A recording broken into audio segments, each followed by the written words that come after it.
Module 6 last topic tube Wells ആണ്. ഇതിനകത്ത് നമ്മൾ ട്യൂബ് വെൽസ് എന്താണെന്നും അതിന്റെ ക്ലാസിഫിക്കേഷൻസും ആണ് നോക്കുന്നത്. കഴിഞ്ഞ ക്ലാസ്സിൽ നമ്മൾ ഓൾറെഡി ഓപ്പൺ വെൽസ് എന്താണെന്ന് പഠിച്ചായിരുന്നു, അതിന്റെ ഈൽഡ് ഒക്കെ പഠിച്ചു. അപ്പൊ അതും കൂടെ മനസ്സിലുണ്ടെങ്കിൽ മാത്രമേ നമുക്കത് കമ്പയർ ചെയ്ത് പഠിക്കാനായിട്ട് പറ്റത്തുള്ളൂ. ട്യൂബ് വെൽസ് എന്ന് പറയുന്നത് it consist essentially of a hole bored into the ground for tapping ground water from deep pervious zones. ഇപ്പൊ നല്ല ഡെപ്തിലുള്ള പെർവിയസ് സോയിൽ ലെയേഴ്സിൽ നിന്ന് വെള്ളം എടുക്കാൻ വേണ്ടിയിട്ടാണ് നമ്മൾ ട്യൂബ് വെൽസ് ഉപയോഗിക്കുന്നത്. ഇനി ഓപ്പൺ വെൽസ് വെച്ച് നമ്മൾ കമ്പയർ ചെയ്യുകയാണെന്നുണ്ടെങ്കിൽ ട്യൂബ് വെൽസിന് ഓപ്പൺ വെൽസിനെക്കാട്ടി ചെറിയ ഡയമീറ്ററും നല്ല ഡെപ്തും ലാർജ് ഡെപ്തുമാണ് ഉള്ളത്. ഡയമീറ്റർ എന്ന് പറയുമ്പോൾ 8 to 60 സെന്റിമീറ്റർ ആണ് അതിന്റെ ഡയമീറ്റർ. അതുപോലെ തന്നെ ഡെപ്ത് മോർ ദാൻ 30 മീറ്റേഴ്സും ആണ്. ഇനി ഈ ട്യൂബ് വെൽസിന്റെ ഈൽഡ്, ഇതൊക്കെ ഇമ്പോർട്ടന്റ് ആയിട്ടുള്ള കാര്യങ്ങളാണ്. ട്യൂബ് വെൽസിന്റെ ഈൽഡ് എന്ന് പറയുന്നത് 40 to 45 ലിറ്റർ പെർ സെക്കൻഡ് ആണ്. രണ്ട് തരത്തിലുള്ള ട്യൂബ് വെൽസ് ഉണ്ട്, ഷാലോ ഉണ്ട്, ഡീപ്പ് ഉണ്ട്. ഷാലോ ട്യൂബ് വെൽസിന്റെ ഡെപ്ത് 30 to 60 മീറ്ററും അതിന്റെ ഈൽഡ് 20 ലിറ്റർ പെർ സെക്കൻഡും ആണ്. ഡീപ്പ് ട്യൂബ് വെൽസിന് 60 to 300 മീറ്റർ ഡെപ്തും അതിലെ ഈൽഡ് 200 ലിറ്റർ പെർ സെക്കൻഡും ആണ്. ഇനി ഈ ട്യൂബ് വെൽസിനെ ക്ലാസിഫൈ ചെയ്തേക്കുന്നത് പല ബേസിസിലാണ്.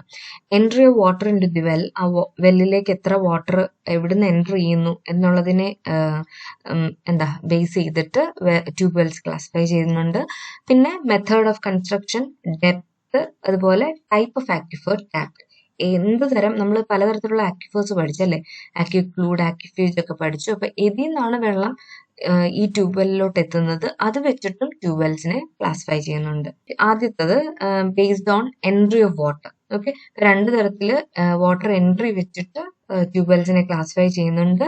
സ്ക്രീൻ വെൽസ് എന്നും ക്യാവിറ്റി വെൽസ് എന്നും പറയുന്നു. അത് ഓരോന്നും നമുക്ക് എന്തൊക്കെയാണെന്ന് നോക്കാം. ഇത് നിങ്ങൾ ഓൾറെഡി ഈ ഫോട്ടോ പിക്ചർ കണ്ടിട്ടുണ്ടാവും. ഞാൻ ആ സ്ട്രെയിനർ എന്താണെന്ന് പറഞ്ഞു തരാൻ വേണ്ടിയിട്ട് ഈ പിക്ചർ നിങ്ങൾക്ക് തന്നിരുന്നു.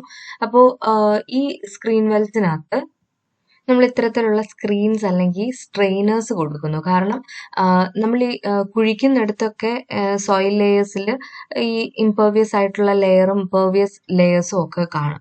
അപ്പം അത്തരത്തിലുള്ള ഈ സറൗണ്ടിങ് ആക്വിഫേഴ്സിൽ നിന്ന്, അപ്പൊ ഇത് നല്ല ആക്വിഫർ ലെയേഴ്സിൽ കൂടാണ് ഈ ട്യൂബ് വെൽ കുഴിച്ചിരിക്കുന്നെങ്കിൽ അതിന്റെ സറൗണ്ടിങ്സിൽ നിന്നുള്ള വെള്ളമെല്ലാം നമ്മുടെ ഈ കിണറിനകത്തേക്ക് കിട്ടുന്നു. ഓക്കെ, അത് കയറുമ്പോൾ ഫിൽട്ടർ ചെയ്ത് കൊണ്ടുവരാൻ വേണ്ടിയിട്ടാണ് നമ്മൾ ഈ സ്ട്രെയിനേഴ്സ് അല്ലെങ്കിൽ സ്ക്രീൻസ് ഉപയോഗിക്കുന്നത്. ഓക്കെ, പിന്നീട് ഇതിന്റെ ഡെപ്ത് എന്ന് പറയുന്നത് ഷാലോ ഡെപ്ത് ആയിരിക്കും, ഒത്തിരി വലിയ ഡെപ്തിൽ പോകത്തില്ല. അപ്പോൾ ഇതാണ് സ്ക്രീൻ വെൽസ്. രണ്ടാമത്തെ ടൈപ്പ് ക്യാവിറ്റി വെൽസ് ആണ്. അപ്പൊ ഇവിടെ നിങ്ങൾക്ക് കാണാം, ഇതിന്റെ സൈഡിൽ നിന്നൊന്നും അല്ല വെള്ളം കിട്ടുന്നത്, ഇതിന്റെ ആ ബോട്ടം മോസ്റ്റ് പോർഷനിൽ നിന്നാണ് ഈ ക്യാവിറ്റിയിലോട്ട് അല്ലെങ്കിൽ ഈ ഹോളിലോട്ട് വെള്ളം കയറുന്നത്. ഓക്കെ, അപ്പം ഈ ക്യാവിറ്റി വെല്ല് ഒരു ഷാലോ ട്യൂബ് വെല്ലാണ്. അത് അലൂവിയൽ സോയിൽസിലൊക്കെയാണ് യൂഷ്വലി ഡ്രില്ല് ചെയ്ത് എടുക്കുന്നത്. ആൻഡ് ഏറ്റവും ബോട്ടം സൈഡിൽ നിന്നായിരിക്കും ഈ വെല്ലിലേക്ക് വാട്ടർ കിട്ടുന്നത്. ആൻഡ് ഈ ക്യാവിറ്റി വെൽസ് എന്ന് പറയുന്നത് വളരെ എക്കണോമിക്കൽ ആണ്. അത് മാത്രമല്ല, ഈ ഗ്രൗണ്ട് ലെവൽ അല്ലെങ്കിൽ ആ ഡെപ്തിലുള്ള കോഴ്സ് സാൻഡ് ലെയർ നല്ല രീതിയിൽ വലിയ ഇടിച്ചിലൊന്നും ഇല്ലാതെ നല്ല രീതിയിൽ അതും കൂടെ സഹകരിച്ചെങ്കിൽ മാത്രമേ നമുക്ക് ആ രീതിയിലുള്ള ഒരു വെല്ല് പണിഞ്ഞെടുക്കാനായിട്ട് കഴിയത്തുള്ളൂ. ഓക്കെ, അപ്പൊ നല്ല സൈഡിലൊക്കെ നല്ല സപ്പോർട്ട് ഇല്ലെന്നുണ്ടെങ്കിൽ മണ്ണ്, സാൻഡി ലെയർ, ഈ മണ്ണെല്ലാം കൂടെ അകത്തേക്കും വന്ന് വീഴും. സോ അതുകൊണ്ട് അത്ര കെയർഫുൾ ആയിട്ട് വേണം ക്യാവിറ്റി വെൽസ് കൊടുക്കാനായിട്ട്. ഇനി അടുത്ത ടൈപ്പ് എന്ന് പറയുന്നത് classification of tube well based on depth. Depth വെച്ചിട്ട് രണ്ട് രീതിയിൽ ക്ലാസിഫൈ ചെയ്യുന്നുണ്ട്. നമ്മൾ നേരത്തെ പറഞ്ഞതാണ്, ഷാലോ ട്യൂബ് വെല്ലും ഡീപ്പ് ട്യൂബ് വെല്ലും. ഓക്കെ, ആൻഡ് ഈ ഷാലോ ട്യൂബ് വെല്ലിനകത്ത് ഡെപ്ത് 30 മീറ്റേഴ്സും മാക്സിമം ഡിസ്ചാർജ് എന്ന് പറയുന്നത് 20 മീറ്റർ ക്യൂബ് പെർ അവറും ആണ്. ഡീപ്പ് ട്യൂബ് വെൽസ് നോക്കുകയാണെങ്കിൽ മാക്സിമം ഡെപ്ത് 600 മീറ്ററും ഡിസ്ചാർജ് 800 മീറ്റർ ക്യൂബ് പെർ അവറും ആണ്. ഈ ഫിഗറിൽ തന്നെ നിങ്ങൾക്ക് കാണാം, ഷാലോ എന്ന് പറയുമ്പോൾ ചെറിയൊരു ഡെപ്തിലാണ്, പക്ഷെ ഡീപ്പ് ട്യൂബ് വെൽ എന്ന് പറയുമ്പോൾ നല്ല ഡെപ്തിലുള്ള അക്വിഫറിൽ നിന്നാണ് അതിന് വാട്ടർ കിട്ടുന്നത്. ഓക്കെ, ഇനി based on method of construction methods വെച്ചിട്ട് വീണ്ടും ട്യൂബ് വെൽസിനെ മൂന്നായിട്ട് ക്ലാസിഫൈ ചെയ്തിരിക്കുന്നു. Drilled wells, driven wells and jetted wells. ഞാൻ കുറച്ച് ഡീറ്റെയിൽ ആയിട്ട് തന്നെ കൊടുത്തിട്ടുണ്ട്. അപ്പൊ ഡ്രിൽഡ് ട്യൂബ് വെൽസ് ആണ് ആദ്യത്തേത്. ഈ ഡ്രിൽഡ് വെൽസിനകത്ത് നമ്മൾ ഹോൾസ് ഉണ്ടാക്കുന്നു, അതായത് പല ഡ്രില്ലിംഗ് മെത്തേഡ്സ് വെച്ചിട്ട് ഹോൾസ് ഉണ്ടാക്കിയിട്ടാണ് ഈ ഡ്രിൽഡ് വെൽസ് കൺസ്ട്രക്ട് ചെയ്യുന്നത്. അതുപോലെ നമ്മളിപ്പോൾ ഇതിന്റെ കൺസ്ട്രക്ഷൻ നോക്കുകയാണെന്നുണ്ടെങ്കിൽ ആദ്യം ഹോള് ബോർ ചെയ്യണം, എന്നിട്ട് അതിന്റെ കേസിങ് നമ്മൾ ആ റിംഗ് ഒക്കെ നല്ല രീതിയിൽ ഇൻസ്റ്റാൾ ചെയ്യണം, ബെല്ലിന് സ്ക്രീൻ കൊടുക്കണം. അതുകൂടാതെ ഏറ്റവും മാക്സിമം ഈൽഡ് കിട്ടാൻ വേണ്ടിയിട്ട് സാൻഡ് അകത്തേക്ക് പ്രവേശിക്കാത്ത രീതിയിൽ സാൻഡ് ഫ്രീ ഓപ്പറേഷൻ ആണ് നമ്മളിവിടെ കൺസ്ട്രക്ഷൻ പ്രാക്ടീസ് ആയിട്ട് ചെയ്യുന്നത്. പിന്നെ ഡ്രില്ല് ചെയ്യാൻ വേണ്ടിയിട്ട് കുറേ ടെക്നിക്സ് നമ്മൾ ഫോളോ ചെയ്യുന്നുണ്ട്. ഞാൻ എല്ലാം തന്നെ ഒന്ന് ഇതിനകത്ത് അതിന്റെ അഡ്വാൻറ്റേജും ഡിസഡ്വാൻറ്റേജസും ഉൾപ്പെടുത്തിയിട്ടുണ്ട്. അപ്പൊ അതൊക്കെ നിങ്ങളൊന്ന് തിയറി ആയതുകൊണ്ട് ഒന്ന് റീഡ് ചെയ്ത് പോവുക അതിന്റെ കൂട്ടത്തിൽ. ഓക്കെ, അപ്പൊ നമുക്ക് ജസ്റ്റ് എന്തൊക്കെയാണെന്നുള്ളതൊന്ന് നോക്കാം. ആദ്യത്തേത് ഹാൻഡ് ഓഗർ ഡ്രില്ലിംഗ് ആണ്.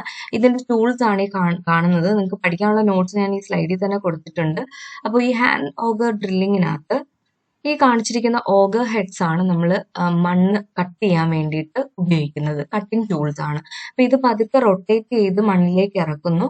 ആൻഡ് അത് തിരിച്ച് എടുക്കുമ്പോഴത്തേന് നമ്മളിങ്ങനെ പ്ലക്ക് ചെയ്തെടുക്കുന്ന പോലെ അത്രയും മണ്ണ് ഈ ഒരു ടിപ്പ് പോർഷനകത്ത് വെളിയിലേക്ക് എടുക്കുകയും അത്ര എക്സ്കവേറ്റ് ചെയ്തെടുക്കാനായിട്ട് സാധിക്കും.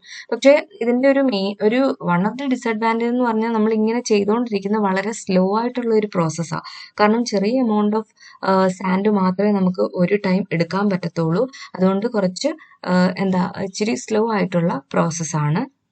പിന്നെ ഇത് അൺകൺസോളിഡേറ്റഡ് ആയിട്ടുള്ള സോയിൽ ഡിപ്പോസിറ്റ്സിന് മാത്രമേ ഈ മെത്തേഡ് നമുക്ക് ചെയ്യാനായിട്ട് പറ്റത്തുള്ളൂ. ഓക്കെ, ഇനി രണ്ടാമത്തെ മെത്തേഡ് എന്ന് പറയുന്നത് ജെറ്റിംഗ് ആണ്. ഇപ്പൊ ജെറ്റിംഗ് എന്നുള്ള വാക്ക് എന്ന് പറഞ്ഞാൽ വെള്ളം ഒരു ജെറ്റ് പോലെ നല്ല സ്പീഡിന് അകത്തേക്ക് പമ്പ് ചെയ്ത് കൊടുക്കുകയാണ് ഈ ഒരു മെത്തേഡിൽ.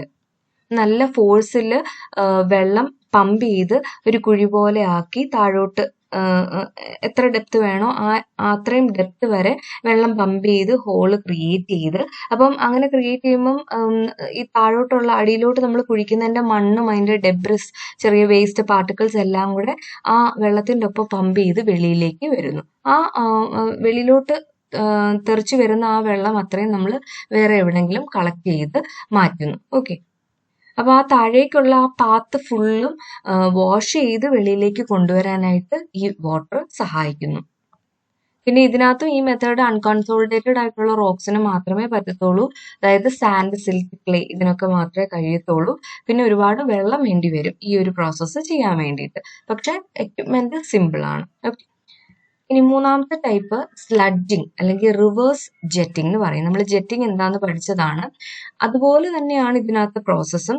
ഓൺലി ഡിഫറൻസ് ഈസ് ദാറ്റ് നമ്മൾ വെള്ളം ഇതിനകത്തേക്ക് പമ്പ് ചെയ്ത് ഇറക്കുന്നു, വാഷ് ചെയ്ത് അതിന്റെ ഡെബ്രിസ് എല്ലാം കൂടെ വെളിയിലോട്ട് കൊണ്ടുവരുന്നു. അത് എവിടെയെങ്കിലും കൊണ്ടുവന്ന് ഒരു വലിയ ടാങ്കിനകത്ത് സെറ്റിൽ ചെയ്യാനായിട്ട് ആ ഇറങ്ങി വരുന്ന വെള്ളത്തെ അനുവദിക്കുന്നു. അപ്പം ഒത്തിരി ഡെബ്രിസും അല്ലെങ്കിൽ അഴുക്കൊക്കെ വരുന്ന മണ്ണിന്റെ സാൻഡ് പാർട്ടിക്കിൾസ് എല്ലാം കൂടെ ഈ ഒരു സെറ്റിലിംഗ് ടാങ്കിൽ കിടന്ന് ഫുള്ള് സെറ്റിലായതിനു ശേഷം ബാക്കിയുള്ള വെള്ളമെല്ലാം വീണ്ടും ഇതേ ഹോളിലോട്ട് തന്നെ പമ്പ് ചെയ്ത് ഇറക്കുന്നു. അപ്പൊ അതൊരു സൈക്ലിക് പ്രോസസ്സായിട്ട് നടന്നുകൊണ്ടിരിക്കുന്നു. അപ്പൊ ആ വെള്ളം നമ്മൾ വേസ്റ്റ് ചെയ്യുന്നില്ല. അവിടെ സെറ്റിൽ ചെയ്ത പാർട്ടിക്കിൾസിന്റെ മുകളിൽ കിടക്കുന്ന അത്രയും വെള്ളം വീണ്ടും ഈ കുഴിയിലകത്തൂടെ തന്നെ പാസ് ചെയ്ത് വീണ്ടും അത് വൃത്തിയാക്കി എടുക്കുന്നു. ഓക്കെ, അപ്പൊ അതാണ് സ്ലഡ്ജിങ്, റിവേഴ്സ് ജെറ്റിംഗ് എന്ന് പറയുന്ന പ്രോസസ്സ്. ഇത് വീണ്ടും അൺകൺസോളിഡേറ്റഡ് റോക്സിന് മാത്രമേ ഇത്തരത്തിലുള്ള മെത്തേഡ് ഉപകരിക്കത്തുള്ളൂ. അടുത്തത് റോട്ടറി പെർക്കഷൻ ഡ്രില്ലിംഗ്. ഇനി ഈ ഒരു മെത്തേഡ് നല്ല ഹാർഡ് റോക്സിൽ, അതായത് ഗ്രാനൈറ്റ് പോലെയുള്ള ഹാർഡ് റോക്സിൽ ചെയ്യുന്ന ഒരു മെത്തേഡാണ്. അപ്പൊ ഇതിനകത്ത് ഇവർ ചെയ്യുന്നതെന്ന് വെച്ചാൽ ഹോൾസ് കുഴിക്കാൻ വേണ്ടിയിട്ട് ചെയ്യുന്നത് റോക്സിനെ പൾവറൈസ് ചെയ്യുക എന്നുള്ളതാണ്. പൾവറൈസ് എന്ന് പറയുമ്പോൾ നല്ല ഫൈൻ പാർട്ടിക്കിൾസ് ആയിട്ട് റെഡ്യൂസ് ചെയ്യുകയാണ് ഇതിനകത്ത് ചെയ്യുന്നത്. ഓക്കെ, അപ്പൊ അതിന് ഉപയോഗിക്കുന്നത് DTH ആണ്, അതായത് down the hole hammer. Okay, so ആ ഇൻസ്ട്രുമെന്റ് വെച്ചിട്ട് നമ്മൾ താഴോട്ട് കുഴിച്ച് ഇറക്കുകയാണ്. അത് ക്രഷ് ചെയ്ത് ചെറിയ പാർട്ടിക്കിൾസ് ആക്കി മാറ്റുന്നു. ഇനി ഈ മെത്തേഡിനകത്ത് ഈ ടൂള് ഡ്രൈവ് ചെയ്യാൻ വേണ്ടിയിട്ട് നമ്മൾ ഉപയോഗിക്കുന്നത്, അതായത് ഡ്രില്ല് ചെയ്ത് അടിയിലോട്ട് കൊണ്ടുപോകാൻ വേണ്ടി നമ്മൾ ഉപയോഗിക്കുന്നത് കംപ്രസ്ഡ് എയർ ആണ്. ഓക്കെ, അപ്പൊ നല്ല രീതിയിൽ കംപ്രസ്ഡ് എയർ കൊടുത്ത് ആ കട്ട് ചെയ്യുന്ന പാർട്ടിക്കിൾസ് അത്രയും നമ്മൾ ഫ്ലഷ് ചെയ്ത് മുകളിലേക്ക് കൊണ്ടുവരുന്നു. ലാസ്റ്റ് കേസിൽ ജെറ്റിങ്ങിനകത്ത് നമ്മൾ വാട്ടർ ഉപയോഗിച്ച പോലെ ഇവിടെ എയർ ആണ് ഉപയോഗിക്കുന്നത്. പിന്നെ ഈ ഒരു മെത്തേഡ് അത്യാവശ്യം നല്ല ഫാസ്റ്റ് ആണ്. ആൻഡ് നമുക്ക് ആ ചെറിയ ചെറിയ സോയിലിന്റെ പാർട്ടിക്കിൾസ് നമുക്ക് ആ ഗ്രേവല് കളക്ട് ചെയ്തെടുക്കാം, വേറെ പർപ്പസിന് വേണ്ടിയിട്ട് കളക്ട് ചെയ്തെടുക്കാനായിട്ട് സാധിക്കും. പക്ഷെ ഇതിന്റെ ടൂൾസ് ഒക്കെ തന്നെയും നമ്മൾ നേരത്തെ പഠിച്ച ആ ടൂൾസിനെക്കാട്ടി കുറച്ചും കൂടെ കോസ്റ്റ്ലി ആണ്. ഓക്കെ, പിന്നെ എയർ കംപ്രസർ വേണം. മാത്രമല്ല നല്ല എക്സ്പീരിയൻസ്ഡ് ആയിട്ടുള്ള ആൾക്കാർക്ക് മാത്രമേ ഇത് അത്ര ഈസി ആയിട്ട് ചെയ്യാനായിട്ട് സാധിക്കത്തുള്ളൂ. രണ്ടാമത്തത് ഡ്രിവൺ ട്യൂബ് വെൽസ് ആണ്. ഇതും നേരത്തെ നമ്മൾ ഡ്രിൽ ചെയ്യുന്ന കാര്യം പറഞ്ഞ പോലെ ഡ്രൈവ് ചെയ്ത് കുഴിച്ച് നമ്മൾ ആ ഒരു ഹോള് ക്രിയേറ്റ് ചെയ്യുന്നു. ഓക്കെ, ഒരു വ്യത്യാസം എന്ന് പറയുന്നത് നമ്മൾ നേരത്തെ പോലെ ഭയങ്കര ഡെപ്തിലല്ല, അത്യാവശ്യം ഡൊമസ്റ്റിക് വാട്ടർ സപ്ലൈ പർപ്പസിനൊക്കെ വേണ്ടിയിട്ടാണ് ഡ്രിവൺ ട്യൂബ് വെൽസ് നമ്മൾ ഉപയോഗിക്കുന്നത്. അതുകൊണ്ട് തന്നെ ചെറിയ ഈൽഡ് ആയിരിക്കും ഇതിൽ നിന്ന് കിട്ടുന്നത്. അപ്പോൾ ഷാലോ ഡെപ്ത് ആണെന്നുള്ളതാണ് ശ്രദ്ധിക്കേണ്ടത്. മാത്രമല്ല വളരെ സോഫ്റ്റ് ആയിട്ടുള്ള അൺകൺസോൾഡേറ്റഡ് സോയിൽ ലേയേഴ്സ് കുഴിച്ചിട്ടാണ് നമ്മൾ ഡ്രിവൺ ട്യൂബ് വെൽസ് കൺസ്ട്രക്ട് ചെയ്തെടുക്കുന്നത്. ഇനി അതിന്റെ ഡ്രൈവിങ്ങിന് ഉപയോഗിക്കുന്ന ടെക്നിക്സ് ആണ് ഈ കാണിച്ചിരിക്കുന്നത്. പെർക്കഷൻ ഡ്രൈവിംഗ്, പിന്നെ വാട്ടർ ഇഞ്ചക്ഷൻ. നമ്മൾ നേരത്തെ പഠിച്ചതുപോലെ തന്നെ സിമിലർ തന്നെയാണ്. പെർക്കഷൻ എന്ന് പറയുമ്പോൾ നമ്മൾ ആ ഡ്രില്ല് ചെയ്യാനായിട്ട് ഉപയോഗിക്കുന്നത് ഒരു പോയിന്റഡ് കട്ടർ ആണ്. ആ കട്ടർ വെച്ച് ഡ്രില്ല് ചെയ്ത് താഴേക്ക് നമ്മൾ ഡ്രൈവ് ചെയ്തൊരു ട്യൂബ് ഇറക്കുന്നു. ഓക്കെ, രണ്ടാമത്തത് വാട്ടർ ഇഞ്ചക്ഷൻ, അല്ലെങ്കിൽ നമ്മൾ നേരത്തെ പറഞ്ഞ പോലെ വാട്ടർ ജെറ്റിംഗ് എന്ന് പറയും. അതിനകത്ത് എന്താണ്, വാട്ടർ തന്നെ നല്ല പ്രഷറിൽ ഇഞ്ചക്ട് ചെയ്ത് കൊടുത്ത് ആ സോയിൽ പാർട്ടിക്കിൾസ് എല്ലാം അവിടെ നിന്ന് എടുത്തു കളഞ്ഞ് റിമൂവ് ചെയ്ത് ഒരു കുഴിയാക്കി മാറ്റുന്നു, അല്ലെ? അങ്ങനെയാണ് കൺസ്ട്രക്ട് ചെയ്യുന്നത്. തേർഡ് വൺ, ഇപ്പൊ ഡ്രിൽഡും ഡ്രിവണും നമ്മൾ നോക്കി. മൂന്നാമത്തത് ജെറ്റഡ് ട്യൂബ് വെൽസ് ആണ്. ഇതും നേരത്തെ പറഞ്ഞ പോലെ തന്നെ നമ്മൾ രണ്ട് രീതിയിൽ ചെയ്യുന്നുണ്ട്. ഒന്നുകിൽ ഹാൻഡ് ഓപ്പറേറ്റഡ് ആയിട്ടുള്ള എക്യുപ്മെന്റ് ഉപയോഗിക്കുന്നുണ്ട്, അല്ലെങ്കിൽ മെഷീൻസ് വെച്ചിട്ട് നമ്മൾ ഈ ഒരു ഫോർമേഷൻ ക്രിയേറ്റ് ചെയ്ത് എടുക്കുന്നുണ്ട്. അത് നമുക്ക് എത്ര ഡെപ്തിൽ വേണം, എത്ര സൈസിലാണ് ട്യൂബ് വെൽസ് വേണ്ടത്, അതിനനുസരിച്ചാണ് മെത്തേഡ്സ് ചൂസ് ചെയ്യുന്നത്. അപ്പൊ ഇതിനകത്തും ഹോള് കട്ട് ചെയ്ത് അല്ലെങ്കിൽ കൺസ്ട്രക്ട് ചെയ്തെടുക്കാൻ വേണ്ടിയിട്ട് നമ്മൾ ആ വാട്ടറാണ് ഉപയോഗിക്കുന്നത്. ഇപ്പൊ ചെറിയൊരു ഡയമീറ്റർ പൈപ്പിലൂടെ നമ്മൾ വാട്ടർ ഈ നല്ല ഫോഴ്സിൽ ഈ ഹോളിനകത്തേക്ക് കടത്തി വിടണം. അപ്പൊ ഇങ്ങനെ ട്യൂബ് ഇറക്കുമ്പോഴത്തേക്കിന് അതിന്റെ സൈഡ്സ് ശരിക്കും പറഞ്ഞാൽ സൈഡിലുള്ള മണ്ണുകളൊക്കെ അകത്തോട്ട് കടക്കാതെ വണ്ണം പ്രൊട്ടക്ട് ചെയ്ത് ഒരു കേവ് ആയിട്ട് ക്രിയേറ്റ് ചെയ്ത് കൊടുക്കും. എന്നിട്ട് വീണ്ടും ആ വെള്ളം നമുക്ക് തിരിച്ച് അതായത് അഴുക്കാവുന്ന വെള്ളം, ഈ താഴെ ഡെബ്രിസോട് കിടക്കുന്ന വെള്ളം എല്ലാം കൂടെ ഈ പൈപ്പിന്റെ സൈഡിലൂടെ തന്നെ പാസ് ചെയ്ത് നമുക്ക് എവിടെങ്കിലും കളക്ട് ചെയ്ത് നേരത്തെ പറഞ്ഞ പോലെ സെറ്റിൽ ആയതിനു ശേഷം വീണ്ടും പമ്പ് ചെയ്ത് ആ ഹോളിലേക്ക് തന്നെ കൊടുക്കാവുന്നതാണ്.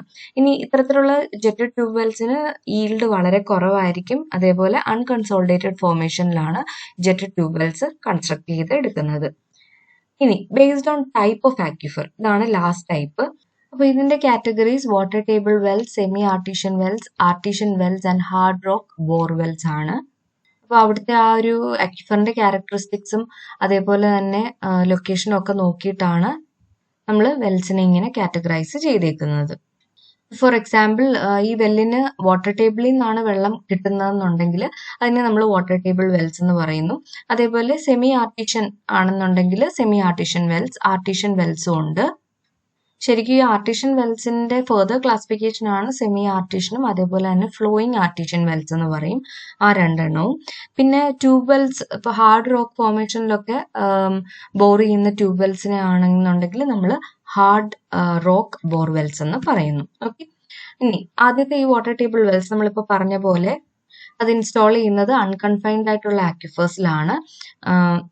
അൺകൺഫൈൻഡ് എന്ന് പറയുമ്പോൾ നിങ്ങൾക്കറിയാം വലിയ പ്രഷറിലൊന്നും അല്ല ആ സോയിലിനകത്ത് വെള്ളം ഇരിക്കുന്നത്, വളരെ ഫ്രീ ആയിട്ടായിരിക്കും. ഇപ്പൊ കൺഫൈൻഡ് എന്ന് പറയുമ്പോൾ നല്ലതായിട്ട് നല്ല പ്രഷറിൽ അത് സപ്രസ് ചെയ്ത് വെച്ചിരിക്കുന്ന വെള്ളമാണ്, അല്ലെ? ചെറിയൊരു ഗ്യാപ്പ് വന്നാൽ തന്നെ വെള്ളം ഫ്ലഷ് ചെയ്ത് വരും. പക്ഷെ അൺകൺഫൈൻഡ് ആ രീതിയിലല്ല, വാട്ടറിന്റെ പ്രഷർ വളരെ ലോ ആയിരിക്കും. ഓക്കെ, നമ്മൾ സാധാരണ വീടുകളൊക്കെ ഉള്ള ഈ ഷാലോ ട്യൂബ് വെൽസ് എല്ലാം ഈ കാറ്റഗറിയിൽ ഉള്ളതാണ്. പിന്നെ സെമി ആർട്ടീഷ്യൻ വെൽസ് എന്ന് പറയുമ്പോൾ നേരത്തെ പറഞ്ഞ പോലെ ഈ കൺഫൈൻഡ് ആയിട്ടുള്ള ആക്വിഫേഴ്സിൽ നിന്ന് കിട്ടുന്ന വെള്ളമാണ്. അപ്പൊ അത് നല്ല പ്രഷറിലായിരിക്കും. ഇപ്പം ജസ്റ്റ് ആ ഒരു പാറയായിരിക്കും കൺഫൈൻഡ് ആയിട്ടിരിക്കുന്ന, ആ പാറ അങ്ങോട്ട് പൊട്ടിക്കുന്ന ഉടനെ വെള്ളം അത്യാവശ്യം നല്ല രീതിയിൽ ഫ്ലഷ് ചെയ്ത് വരുന്നതായിട്ട് കാണാം. പക്ഷെ അതിന് അങ്ങ് വെളിയിലേക്ക് നമ്മുടെ ഗ്രൗണ്ട് ലെവലിലോളം ഹൈ ആയിട്ട് റേസ് ചെയ്യത്തക്ക രീതിയിലുള്ള പ്രഷർ അതിന് കാണത്തില്ല. പക്ഷെ ആ കുഴി അളവിൽ പതുക്കെ അത് നല്ല രീതിയിൽ പൊങ്ങി ആ പ്രഷറിൽ പൊങ്ങി വരുന്നതായിട്ട് കാണാം. പക്ഷെ വാട്ടർ ടേബിൾ വെൽസ് ആണെങ്കിൽ ഇങ്ങനെ അത് വെള്ളം കിട്ടുന്നതനുസരിച്ച് പതുക്കെ ഒന്ന് പൊങ്ങി വരത്തെ ഉണ്ടാവുള്ളൂ, ഊറി വരത്തെ ഉണ്ടാവുള്ളൂ. ഓക്കെ, രണ്ടും തമ്മിലുള്ള വ്യത്യാസം മനസ്സിലാക്കുക. ആൻഡ് ആർട്ടീഷ്യൻ വെൽസ് എന്ന് പറയുമ്പോൾ നമ്മൾ സെമി ആർട്ടിഷ്യന്റെ കാര്യം പറഞ്ഞ പോലെയല്ല. എന്നുവെച്ചാൽ അതിനകത്ത് അത്യാവശ്യം പ്രഷറുണ്ട്.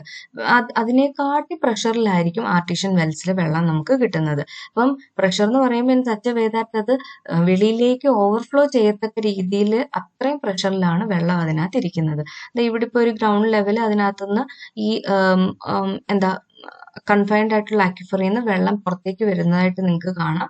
അപ്പൊ അത്രയും പ്രഷറിലാണ് ഈ വെള്ളം എക്സിസ്റ്റ് ചെയ്യുന്നത്. ഓക്കെ, അപ്പൊ ഇതാണ് തമ്മിലുള്ള വ്യത്യാസം.